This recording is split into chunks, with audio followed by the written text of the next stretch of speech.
Hi, this is Ramesh. Let's try to understand logistic regression with a case study. So, as per the case study statement, a large organization has been facing 15% iteration rate, which is not good for them, right? They want to understand what are the factors associated with this iteration, and they can work on them to get the iteration down.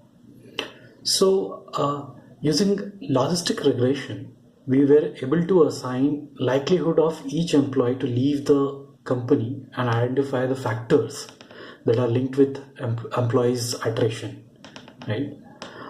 So, in logistic regression, first we convert all the categorical variables into dummy numerical variables, which are independent, right? And these are represented in ones or zeros, right?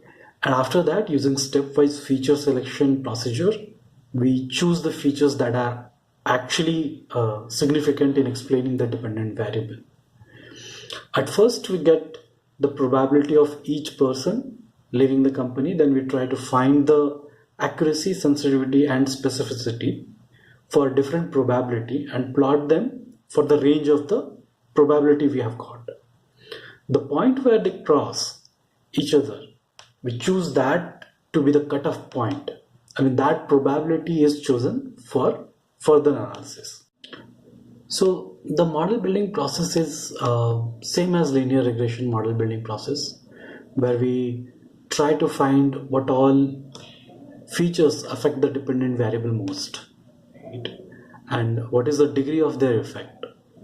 After data cleaning and exploratory data analysis, we see the significance of each variable, independent variable, and correlation between them.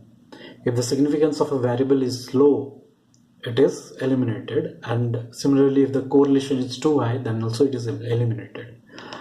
If the significance is again high and correlation is also high, then we remove it and try to find what is the predictability of the model, whether it increases or decreases, right? And we decide whether to bring back that particular variable or to move ahead without it, right? We do this until we have all the variables which are significant for that particular model, right? So generally, after each model is built, we see what is the significance of this variable and remove ones that are like most insignificant. And also we see the VIF values for all those variables to see how much correlation exists between the variables, right? So after a model is built, after we have got all the variables which explain the dependent variable pretty well, we go ahead with finding the accuracy of our model, right? So on test data, we run our model and we try to predict whatever is there in the test data and see if the results are like comparable or not. So for logistic regression, we use confusion matrix, accuracy, sensitivity, specificity, KS statistics, lift and gain, Gini index, and information values, right? So these values basically compare the data. So the model is used to predict the probability of test data points. Using a cutoff probability point, a confusion matrix is prepared. And from that confusion matrix, we calculate accuracy, sensitivity, and specificity of the model. And basically, accuracy is the rate of accurate predictions to all the predictions. So total true positive and true negative over total positive and total negative gives us accuracy. When we use accuracy, which is cumulative parameter, we are not able to say if the model was able to distinguish positives or negatives well, right? If it may be classifying all the positives properly but not the negatives, or the other way around. Therefore, we use sensitivity and specificity, and using the same, the ROC curve is plotted, right? And the area under the curve is calculated to measure the discriminatory power of the model. which tells whether our model is able to distinguish the positives and negatives properly or not, right? So RSC is a true positive rate versus false positive rate, which implies as high the value, that much better the model is distinguishing the true positives and false positives. Right? So KS statistics, lift and gain are also other metrics to measure discriminatory power of the model.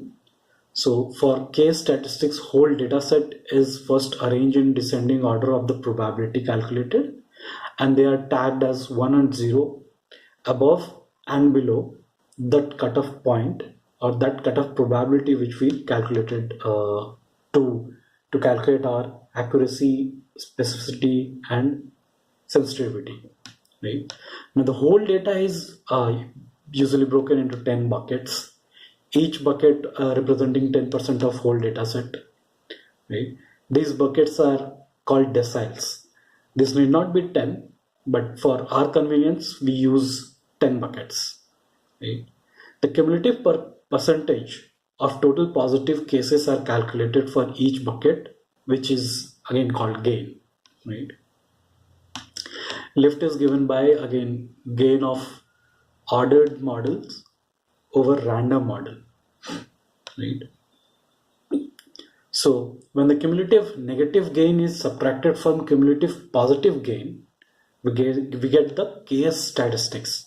The KS statistics tells us which all segments or which is or what is the probability above which we as a business need to stretch more. So say for example there are 10 deciles and you are able to cover around 80% of the negative scenarios or your problem scenarios in 3 buckets only. So you would basically consider or concentrate more on these 3 buckets, right? Okay, now for our logistic regression case study, which was HR analytics, we found out that the person who is single travels frequently for business, has worked for many companies, has not been promoted for long, and give more hours to work, are like more susceptible people for attrition, right? While one who shows high environment and job satisfaction, has same manager for long, and has got training recently, has rated a good on work-life balance also, and is also like a little aged, is likely to quit the company very less, right? So for this case study, the accuracy and AUC were 74%, which is in a manner good result, which implies out of 100 identified employees, 74 were like accurately identified, right? Having high false positive is almost like looking everyone to be quitting the company, whereas false negative would indicate very few are quitting the company. In both the cases, it is like bad, right? Because the target which we are trying to achieve, or the target we are looking for, is basically missing, right? So it is not possible all the time to have all true positives or true negatives, but there could be a balance, so that a minimum mistake is considered while addressing most of the actual target problems.